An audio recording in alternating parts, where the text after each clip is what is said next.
Guys, thank you so much for having a chat. Melissa Ambrosini and Nick Broadhurst. Thanks for having us. So I like to start by asking people, when someone says, hey, what do? What do you tell them? Well, I'll go first. I help women unlock their full potential and live their best life. And I do that through a whole bunch of different mediums. I write books, I have a podcast, I create online programs and products, workshops, live events, and through my social media platforms. So that's what I do. Pretty fun. Tidy. Very tidy, very well rehearsed, nice one. Well, you have to kind of get it because people are like, so I don't get it. Like, what do you do? I'm like, okay. Well, let me make that more muddy for you with my description. Yours isn't muddy. Well, the funny thing is we spoke about this yesterday because we're often asked, like, what do you do? And for me, I say, well, I'm a musician, but that's not really just who I am. So it's kind of this funny concept, right? Because I don't really know how to explain me very clearly. Especially in a short sentence. Yeah, so yes, I'm a musician. I do come from initially a band background. I'm a solo artist, so I have that world. But I also run lots of businesses, and I'm also a father, and I also mentor people, and I'm a film producer, and so there's all these things that I do. So I never know how to answer the question. So I'm a musician. I'll just stick with that. Many hats. Well, that's interesting. In terms of all those different, some seemingly disparate career trajectories, is there any unifying qualities that make you good at those different things? Well, I think what inspires me the most is everything I do is about making people feel great. So, it's interesting. I think it was maybe 5 or 6 years ago, I was asked during a personal branding exercise, like, what does Nick Broadhurst, what does he want to make people feel? I said, well, I want to, whatever I do, whether it's film or music or writing books, because we're also doing a book together, so I'll be an author soon as well. Yeah. I can add that on there. Yes. I want to tap people back into their heart, because I know that for me, that's where, when I'm writing my best music, it comes from that space. When I'm the best husband, the best father, the best lover, all these sorts of things, it comes from the heart space. So I want everything I do to take people into that world. What does Melissa Ambrosini want to affect in the people she engages with? Very similar to Nick, I want to help people live from their heart space, so get out of their head and into their heart. And I think, I don't know who said it, the longest journey we will ever take is only like this long, from here to here, from your head to your heart. So many people are living in their head and dealing with what I call their inner critic, their inner mean girl. You might have an inner bad boy, and that's that fear-based voice that says you're not good enough, smart enough, pretty enough, skinny enough, you can't start your own business. Thanks, darling. Oh, I was conscious of microphones and hair. Thank you. True love is Yeah. someone to push your hair. Exactly. So, and that's what my first book is called. It's called Mastering Your Mean Girl, which is basically about mastering the fear-based voice inside your head so that you can get back into your heart and live from there. So everything I do is to help women get back into their heart and unlock their full potential and live their best life, whatever that looks like for them, in every area of their life too. I first discovered you when I was at About Life and I saw Mastering Your Mean Girl on the shelves there. Oh, and that was 5 years ago now, because I remember being stuck in a job that I was really unhappy in, and it was a really great tip in the right direction for a new way of thinking that was beyond just going through the day-to-day, doing the thing that I thought I was meant to do. At what stage in the journey did you identify with that putting value on affecting change in the people you were coming into contact with? So in my book and on my podcast, I share that in 2010, I hit rock bottom and my whole life changed in that moment.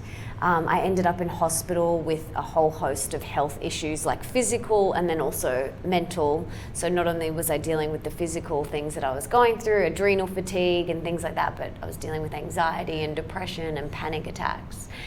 And for me, that was absolute rock bottom. Also at that time, a guy had just dumped me I didn't have any money. I was living on my friend's couch. I didn't have a job. My friends dumped me. So I was like at the lowest of low.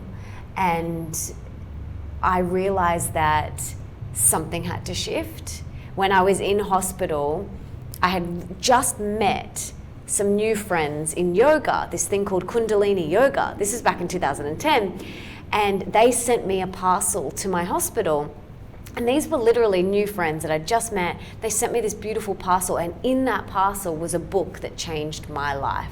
And that was a book called You Can Heal Your Life. Louise Hay. And I read this book and I was like, why are we not taught this? Like, why has no one told me that I create my own reality? Like, I had my mum and my dad, so grateful that I had them by my side in hospital. And I turned to my mum and I'm like, why didn't you teach me this? And she was like, I was doing the best I could. And our parents are always doing the best that they can. And I'm so grateful for that. But I realized in that moment that even though it was the hardest thing I went through, that this isn't the way to live. And we didn't come here to suffer. Like, God or the universe, whatever you believe in, didn't put us here on earth to suffer. And that I needed to get healthy and happy again, because I was the one that put myself in that hospital bed, and I was the only one that could get myself out. So that for me was like such a defining moment in my life, where I was like, something has to shift and I need to help others do this as well, because we didn't come here to suffer. It's amazing, the idea of a rock bottom moment or a point of no return, because you can't go back to behaving in the way that led you to that hospital bed once you've had that aha moment. And it's interesting, the idea of all the different choices that you make after doing that. You mentioned before that you are really identified with speaking to women. And Nick, you were talking about the idea of really identifying with coming from the heart space. Mel, what is it about the idea of speaking specifically to your audience that feels right, that this particular female experience can really benefit from your journey? And then I'll put it over to you, Nick, in terms of who you communicate to in your work. Maybe it is all genders, but right now you're a Movember bro, so there's a lot of value in your ideas for a male audience, I'd imagine. But what is it about your particular audiences that unites or ignites your need to express? I love women. I love men too, like I really do. But it wasn't actually a conscious thing for me where I went, I only want to speak to women. It wasn't a conscious thing for me. It just happened. When I began sharing on my blog, I started this thing called a blog, and this was in 2010 actually, when no one had blogs, and I started this thing. It was on Blogspot, you know. Was that because blogs had yet to have a moment, or had they had the moment and now everyone was... No, they hadn't had a moment yet. And so I kind of got at the start of that, and I started sharing, and I was just, the way I was speaking was just obviously more directed toward women, because we teach what we most need to learn. And so I was just speaking what I needed to learn. And I was learning in the process as well. And so I didn't intentionally go, I only want to speak to women. It just kind of happened that way. But I feel like the world is going to be healed when we all take responsibility. But when women step up and own their power, the household changes. You know, the whole house changes, because the women are usually, and this is stereotypical, but they're usually the driver in the home. And when we step up and I help empower them to step up, like the whole dynamic in the home, and then the community, and then the country, and then the globe, like it all shifts. We all rise together. So I guess that's why I feel really passionate about speaking to women. Nick, you're a Movember. Is it a Mobro? Mobro. I love a catchphrase. And Yeah. a combination of multiple words into a snazzy new one. Yeah. But what is it about the work that you do that makes you a good Mobro? I think what has helped me the most has been my ability to be vulnerable with myself and with my friends. with my partner as well and my family. And I believe Movember like my message because in my music, in my latest single, Inner Love, you know, there's a man singing that it's going to be alright, it's going to be alright, it's going to be alright. That's the chorus. And then before that, the pre-chorus is inner love, inner love, inner love, inner love. And that really is such a strong message for men to embrace because it's not something, especially in Australia as well, this very macho world that we live in Australia, it's not typically embraced as much. It's so important, equally important for men as it is for women. So I believe that at the moment, you know, this work is particularly, it's coming up for me, for men, because I guess I represent a model or a way of being as a man, which is both embracing of the strength of the masculine, but also totally embracing the warmth of the feminine. Because we have, all of us have masculine and feminine energy in us. Not male and female, but masculine and feminine. We all have it. It's how the universe has been created, of these two energies. If you go back 5,000 years in Chinese culture, you have the yin yang. You know, it's been around for a long time. It's never going to go away. And we're always going to have both of these opposing forces, these opposing energies. And the minute that we actually embrace them both, then we really unlock our potential. Because if I'm not embracing my feminine energy, I can't really unlock my potential as a lover. If I'm not a great lover in my marriage, then I can't unlock the potential of that relationship. If I'm not embracing the feminine, I really can't be the sort of father that maybe my son needs at certain times. Does he need the masculine energy? Absolutely. Like, there's a time and place for strength. There's also a time and place for warmth as well. So I believe, you know, right now it's probably because I live from both of those places, and it's a very important message right now for men with the issues they struggle with and the high suicide rates. You know, it's embracing both sides is a huge part of that. Talk to me a little bit about how your creative careers, or the ways in which you express yourself through your work, has evolved in the last chapter of life. Your last chapter sounds like it started around 2010 in terms of big life shifts. And Nick, you've gone from sneaky sound system to real estate to, you know, being a solo artist now, and all of these journeys along the way. As you've gone along those paths, how have you managed to, or even let me know some of the stages in terms of refining your message or connecting to the sort of work you wanted to be doing? How long, Mel, did it take you to go from blog writer to published author to someone who people would pay to have them facilitate their biggest work? It's definitely been a journey, and I don't even remember. Like, I don't know timelines. See, the thing with me is, like, I'm very optimistic, and I only remember the good things. Like, he'll sometimes say, "Do you remember how challenging that past?" And I'm like, "No, I don't remember." I'm like, I don't remember the things. But it's definitely been a journey, and it's like one thing has snowballed. It's kind of like been this snowball. So I started writing a blog. I was very vulnerable and honest, sharing what I was struggling with, my battle with my relationship with my body and myself and my food, and, you know, that sort of thing. And then, because I was so open and honest and vulnerable, I started getting asked to speak as a motivational speaker, and I was like, how did this happen? You know, and then after that, a few years went along, and then, you know, started creating online programs and doing my own events and workshops. And then the book came in probably like 5 years after. Yeah. Was it? It was 2014. 2014. Yeah, it was interesting because when I met Melissa, she had this platform where she had this website. She basically created it herself using a WordPress theme. And this tiny little newsletter opt-in, like classic Australian, like shy, don't ask for your email, you know. And I came along, and I just happened to have years of online marketing experience because I'd just been researching it myself. And I'd launched and failed multiple times with businesses. So I'd learned what worked, what didn't work. I never really had a massive hit. I had some success with online marketing, but one of the programs I launched was called Science of Stillness, and then that became the Stillness Project, which is a meditation-based program and platform. But when I met Melissa, she had this platform and I had these skills, and we had this interesting romance where we met, we were engaged in 2 weeks, and it was just like, boom, intense, okay, let's go, you know. And so I looked at her Google Analytics and I thought, holy crap, like you have something pretty serious here. She was getting, I can't remember at the time, like maybe 30,000 visits a month or something.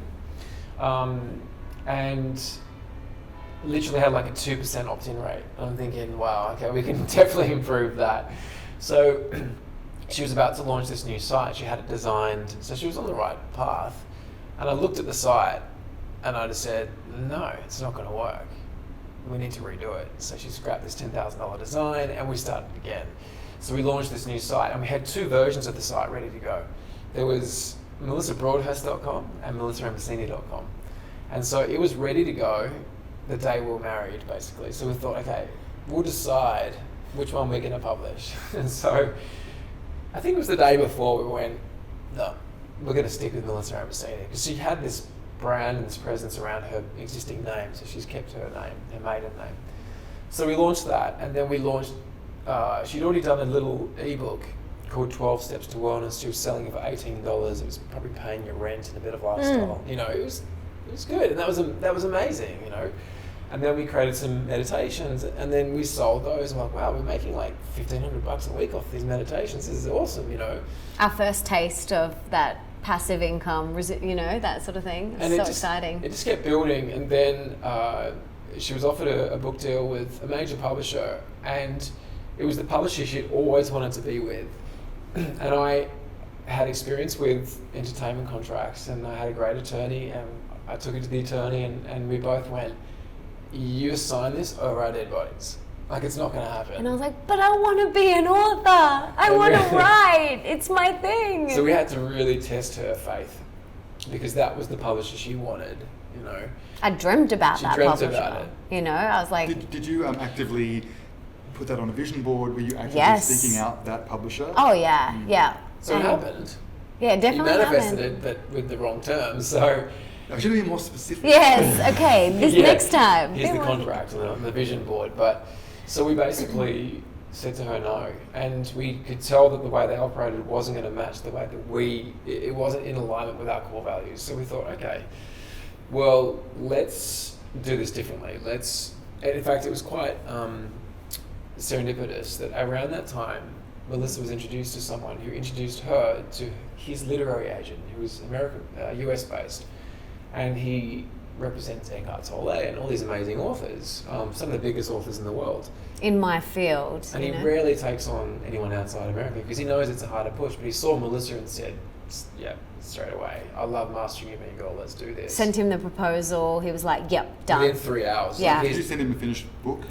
I think I sent him the proposal. Yeah, I think I just sent him the proposal via email, and then literally... Just 3 hours, here's the contract. Yeah, he was like, here's the contract. Yep, done. And I was like, whoa, okay. Let me get my attorney to look at that as well. Yeah. And so we negotiated that, and he went out and got her first book deal with Penguin Random House in America, which was in huge. New York. In New York. Mm-hmm. And around that time, we carved out Australia New Zealand territory rights, which was the smartest thing we ever did, because around that time, HarperCollins approached, and this beautiful lady, Catherine Milne, who we love, who is our representative in Australia, she emailed saying, have you ever thought about writing a book? And we're like, actually, we're yes. just about to look for our Australian publisher. So she published that book, and also Open Wide with HarperCollins in Australia, New Zealand, Penguin Random House and Ben Bella for the next book. At the moment, the third book is a co-author book. It's around, well, we haven't got a title for it yet, it's a working title, but the gist of it is how to make your life count. basically. Like really how to make your life And count. nuts and bolts. Like we go into technology, streamlining your life, what apps to use, how to do it, how to get to inbox zero, how to retire from email, how to set up passive income streams, like everything. Because we start the book with hardcore statistics on how we spend our time. So the average person lives for 79 years. And so we spend 13 years working. We spend, I think it's like 4 years sleeping. 5 years on social media. 5 years on social media. That's scary, right? So when you add all of that in and you take all of that left, like what are you actually left with? You're left with 2 years to do what you really love. Let's make this personal. Okay, so with you, for example, how old are you? 36. And your parents? 62 and 72. Okay, so I'm assuming it's probably your father who's older. Yeah. It's the same as my situation. My father's the oldest. So my dad is 78. So technically he's got a year left. Technically, Right. according to the statistics, the average age. So for your father, you've got, let's just call it 7 years roughly, right? We hope it's more than that, Yeah. but we don't know. How often do you see them? Once a month for a weekend. Right, so you've got 12 times 7, potentially with your dad. Can someone do the maths on that? You're good at maths. I'm good with a calculator. 84, isn't it? Yeah. 86, whatever it is. Whoa, that's embarrassing. Guys, we're creative. Yes. Yeah. But that's how many more times you'll see your dad potentially. Could, yeah. Good. So we use this beginning of the book as a through line to set up, like, how do you make your life count? Because you have a life count. That's how many years you've got left. You've got how many times you're going to see your partner wake up in the morning next to you. How many times you'll see your grandparents. How many breakfasts you have with your father, with your brother that like Melissa's brother lives in Italy. So I see him like once a year max. how many more of those do we have? So we do a big wake up call. Okay, well, how do you want to spend the rest of those days? But more importantly, how can we get more of those back? Right, we call them And marbles. make the most of them. You know, like they're so precious. Like these marbles that you've been given, these 79 marbles that you've been given, like how can you make the most of them? We only get 79 potentially. And you know, your podcast, it's like 13 years are dedicated to work. 13 years. So you want to make sure you're doing something that you love and that it lights you up so much, because you don't know what's gonna happen. You don't know how long we're here for. You don't know what's around the corner. And you know, being at this event, we were sharing on stage that in December last year, one of our best friends took her own life. Like you just don't know what's around the corner. So you have to hold on to these 79 marbles, make them count, like use them wisely for things that you love and that really light you up. And the book actually, each chapter, you do exercises, and we teach you in each section how many marbles that's going to give you back. And you know, it's such a simple concept. Like even email, for example, is it 4 years in email? Yeah.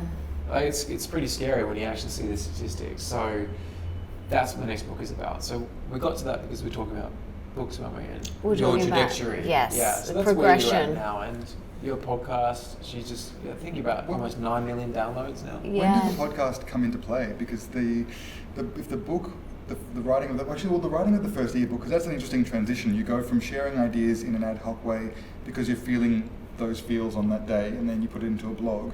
And at some stage in that process, before you realize how great your Google Analytics stats are, you go, I'm going to formalize some ideas in a palatable, bite-sized ebook. And at what stage in the process of sharing ideas through the blog did you think, well, no, I've got something to compartmentalize into something worth sharing in a more official way through an ebook? Was that a couple of years in before it became a Yes. published book? Yeah, it was like a few years in, maybe like 2 or 3 years. Yeah, because I started like January 2011 and wrote the book in 2014. Your first ebook was 2013. Yeah, my first ebook was a year in. So yeah, that's when I first was like, I'm so bad with timelines. The first year I was like, yes, no, I've got something to share here. We all have something to share. Not just me, everyone has stuff to share. We all have been through life, haven't we? We all have been through experiences. We've all experienced different things at different degrees, at different times. So we all have wisdom. And I just felt this deep responsibility that it was my role to share it. After going through that rock bottom, I felt like I went through that to now help others. I was thinking recently because I have certain authors and idea platforms that I love to tap into, and sometimes I'll return to the same book or a podcast again and again based on the way in which it makes me feel. And it made me think it's less about the information that's been spoken and more about the vibration of the way in which that author or that idea factory resonates with me. And if you were to summarize the feeling that someone gets from consuming your content, whether it be your podcast or your book, do you know what it would be? Either empowerment or inspiration. Like, you can do it too? You can do it too. Yeah, they feel deeply empowered and inspired, like very much like, oh, if she can do it, I can do it. If she can heal herself, I can. If she can find her soulmate, I can. If she can launch her dream business, I can. And I feel like that's definitely the feedback that I get from people is that. What about you, Nick? When someone experiences your ideas, how do you think it makes them feel? I think similar in many ways. I think music has its own special superpower that nothing else can do, and it can transport people into a whole new place. And I think it transports, what I hear a lot is that it transports people back to their truth. For whatever reason, that seems to be something which comes up a lot with my music, which I think is probably the ultimate compliment, actually. So that's great for me. It's job satisfaction, if you call it a job, you know.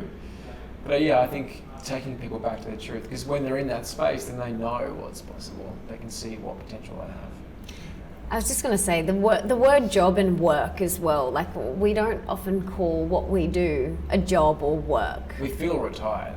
Yeah, like, and my brother, he's like, you guys are retired. Like, you live your dream life. You are retired. I'm like, yeah, I guess. Like, we have created a life where we do what we love, and it's of service, and it's making an impact, and we've also have a beautiful balance where we go from that dance, the masculine and the feminine dance, where we really laser focus, and then we go and self-care and lay on the beach and read a book and walk on the beach and spend hours in nature, which really lights us up. So we're very strict with that. Yeah, and we make sure, because it's very easy for creatives and entrepreneurs to get so excited and obsessed with what we do that, like, when we first met, we would work like till there'd be like 11 p.m. and that's like, for people that know us, like, we go to bed at like 8 o'clock. So like, that's big for us. And we would just work all day and night, and we burnt ourselves out. And it's easy to do. We have all these ideas and we're creating all these programs together and we're doing all these things and it's so exciting. But for us, like, you have to, any creative, any entrepreneur, you have to be very diligent with your balance for you. And that might just mean a walk in the afternoon away from your computer, or eating your lunch in the sun, like something so simple, but just making sure that you have that balance in your day for you. The longevity is then going to be there, but otherwise you'll just burn yourself out. You'll give yourself adrenal fatigue and chronic fatigue. Yeah, we've both been there. And we've been there, and that's not fun. It sounds to me like there's a lot of complementary values that you both bring, or energies or ideas that you both bring, that you discovered the worth of by having each other to share in the values. And for those who are yet to find someone to really build a machine with, or build a system of life with, what I'd love to ask you each, what you have gained from the other person in terms of what they bring to the table that you've been able to embrace yourself, so that people who are yet to have that sort of running mate can potentially look to foster that for themselves in their own singular life. Yeah, there's different tools that we use, and there's obviously each other. We always say that we're very shiny mirrors for each other.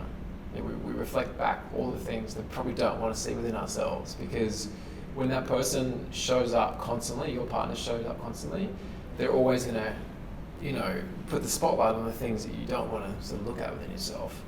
So I think being in partnership, one of the great things is having someone to kind of call you out on your stuff.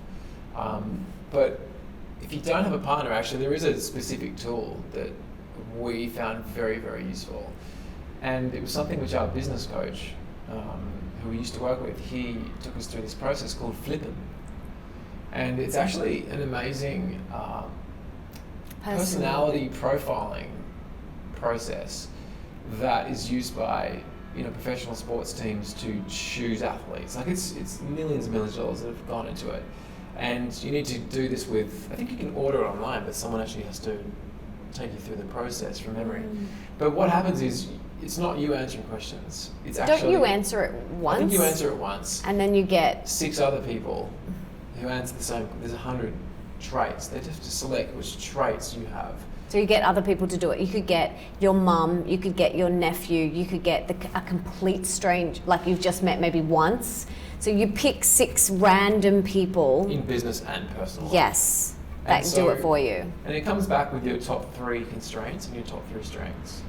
And for me, one of my constraints, which I could feel but didn't know how to articulate probably, was my low need to nurture.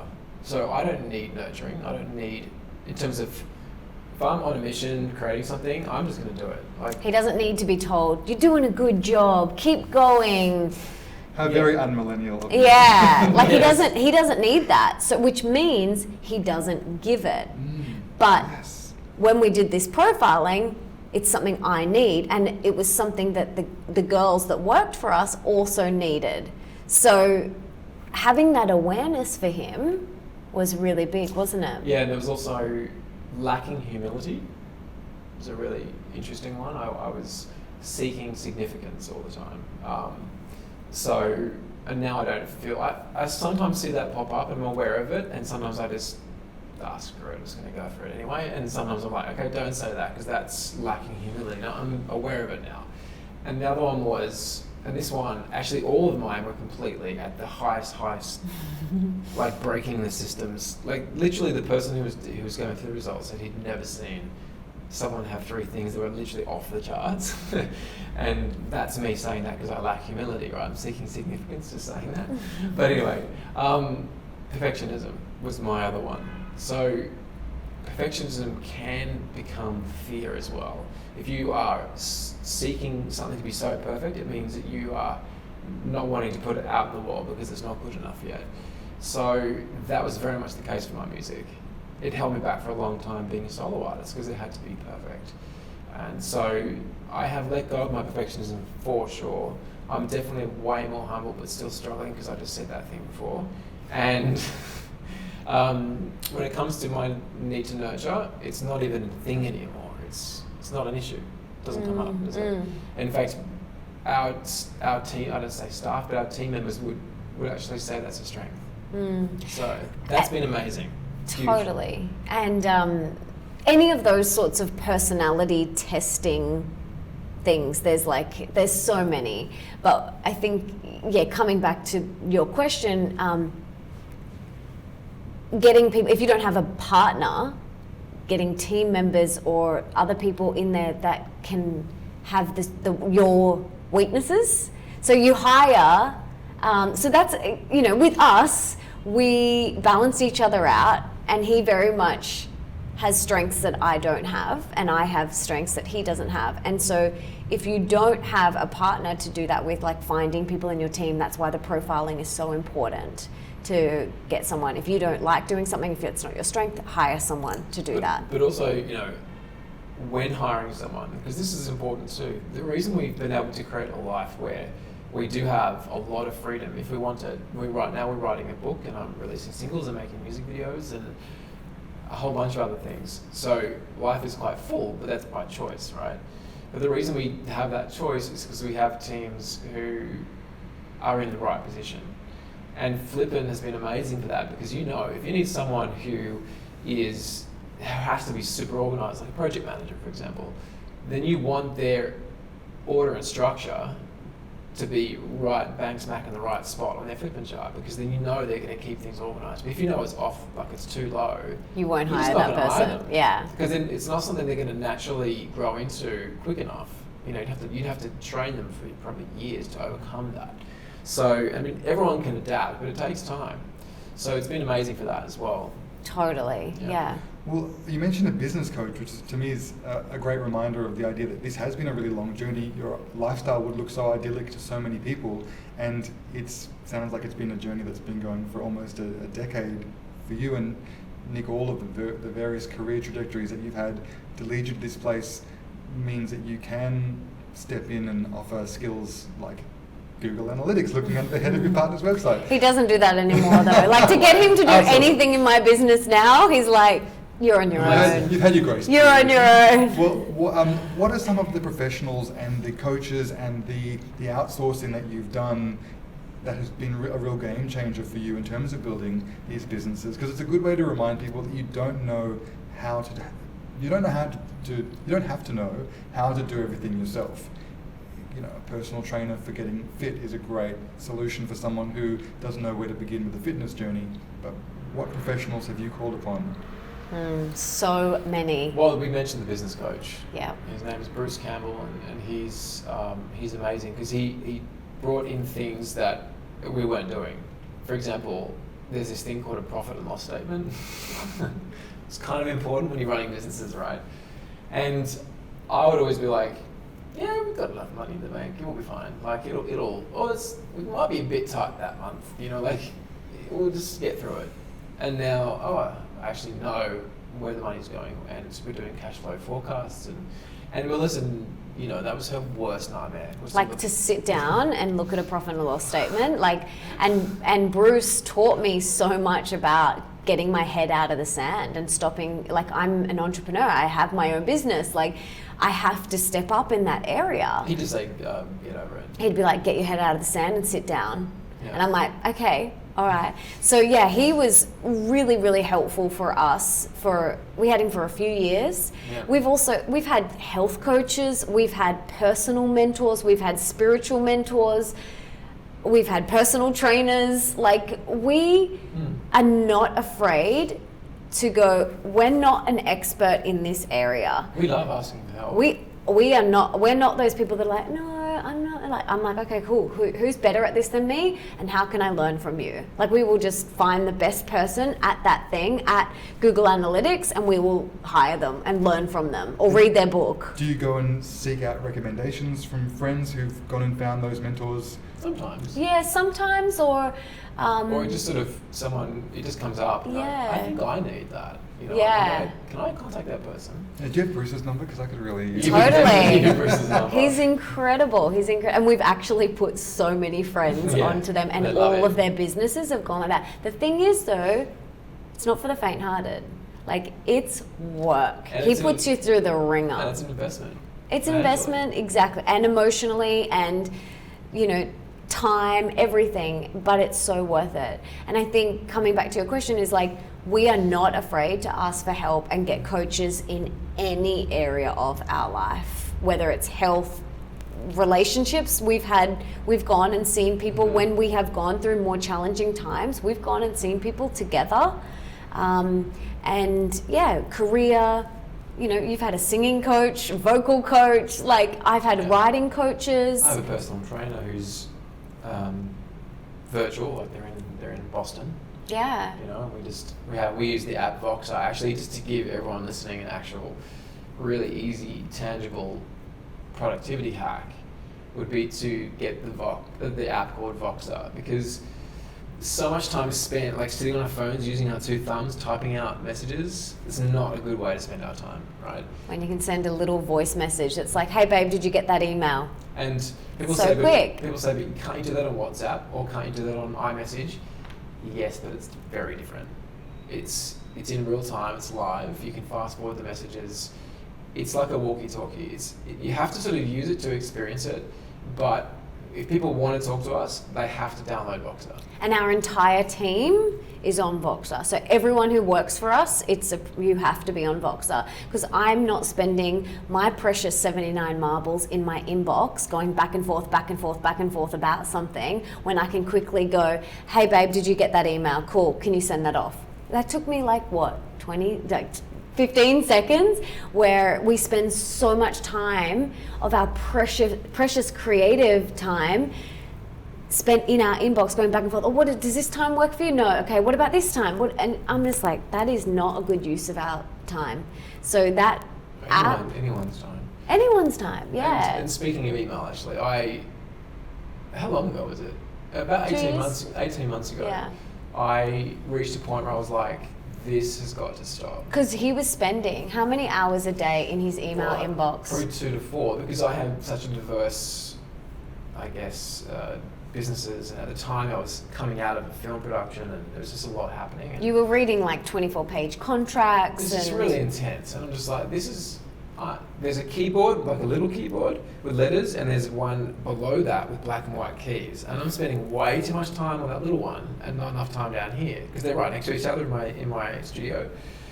And so I decided, that's it, I'm retiring from email. I have to find a way to retire from email. And I was like, there's no way. Babe, I was like, I'm all for thinking big and manifesting, but I was like, how are you going to do this? Seriously, how are you going to? And he's like, I am a slave to my inbox, and it's not lighting me up anymore, and something needs to shift, and I'm going to do it. And I was like, okay. And if anyone can do it, it's him. And he did it. He literally retired from email. I'm like, wow. Yeah, and my life is so much more productive because of outsourcing that. And we teach you how to do it in the book, so you'll have to wait. I'm so excited. I'm very excited for this book. Well, I want to just end. Well, there's 2 questions I want to ask you to wrap up. One of them is, of all the myriad things that you both do, which is the process that lights you up the most? The process. And I'll give you some context in that. There's so many different things that we get to do, but I know that if I get left to my own devices to do some writing for 3-4 hours, time evaporates, I come out of that hole and I'm like, what the hell just happened? And I love a lot of the things that I do, but my dream would be just to spend all my time writing. And that to me is something that I could be not even paid for, as long as I could just find a nice sunlit space in which to do it. That would be my idea of a great time. Yeah. And is there anything that you would do for free if you had no work-related demands on the task? I think I love writing as well. Absolutely love writing.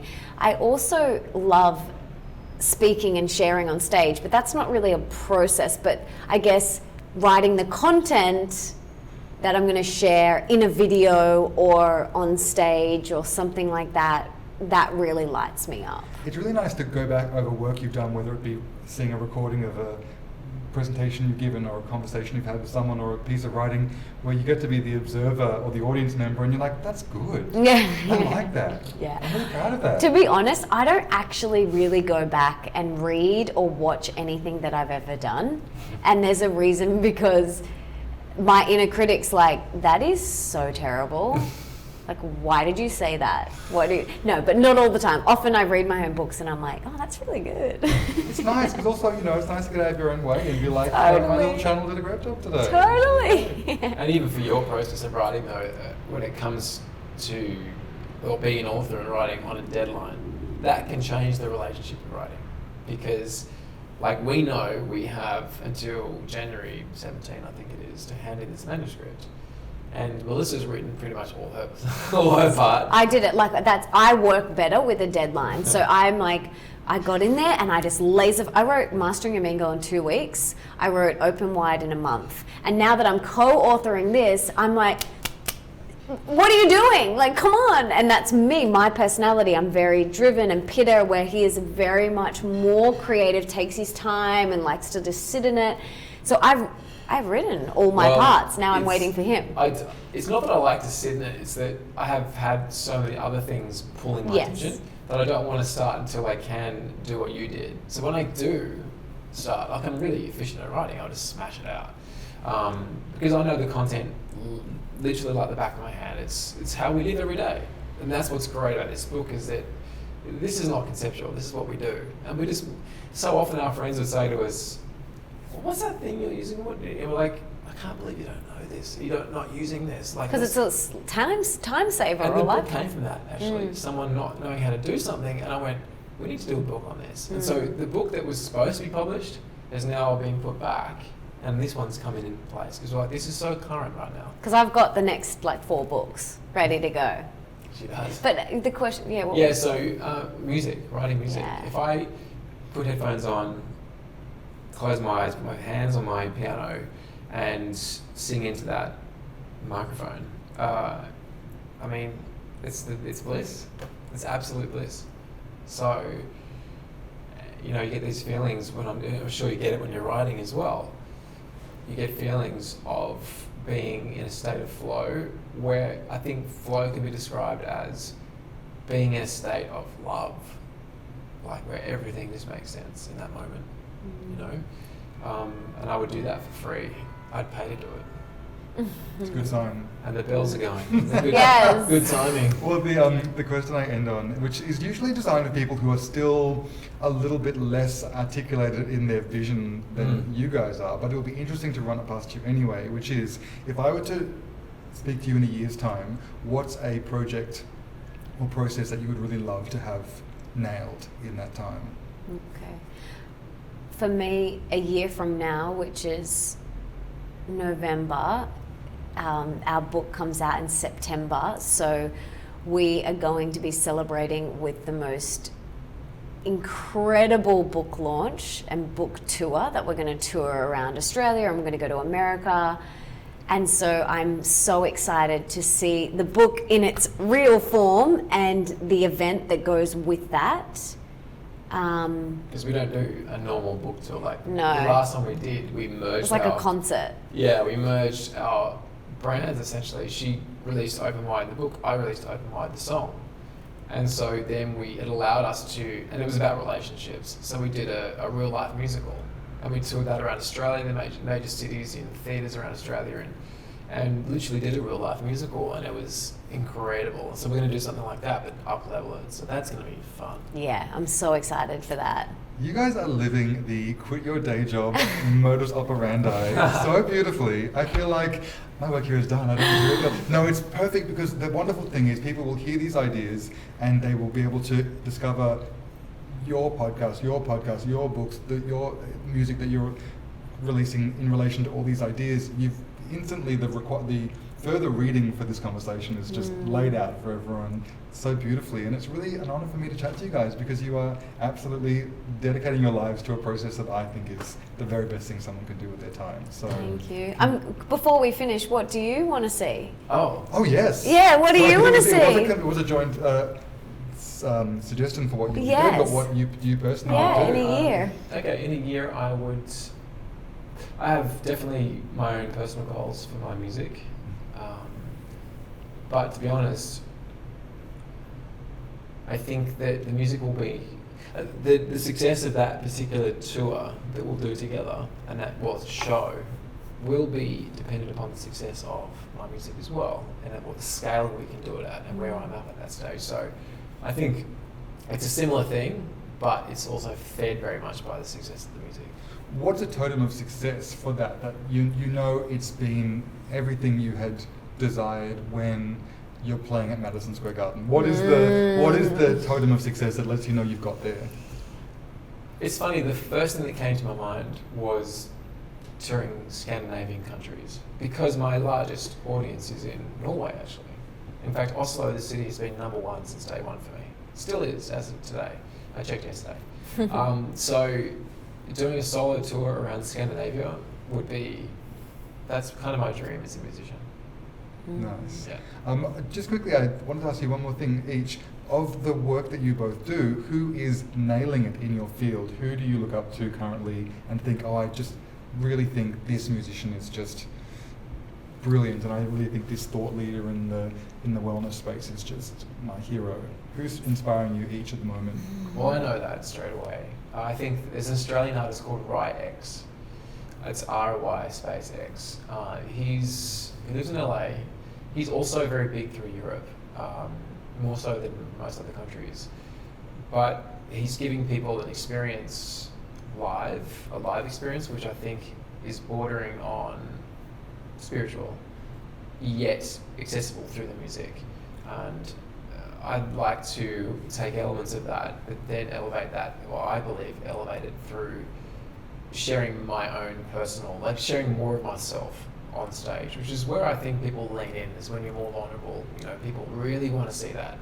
So for an artist to perform a song and then give the whole story behind that song, I find that fascinating personally, and I want to do a lot more of that. But RyX, I think, is just quite brilliant. Hot tip, thank you. And mine's Oprah. I know that's probably really cliche, but... Well, what is it about her that you love? Okay, so she really cares. Like, she really cares about the people, and she really cares about the organizations that she works with, and it's a direct reflection of her success, you know, like how she's really living and teaching what she believes. And, you know, I want to have that type of impact on people. I want to really show people their brilliance, or at least help them see it, help them find the mirror so they can see how truly brilliant they are. And yeah, I think what she's created and what she's doing is just very inspiring to me. Yeah. She sounds like one to watch. I'm going to keep an eye out. Yes. Yeah. Thank you so much, guys. Thank you. Thank you for having us. Thank you.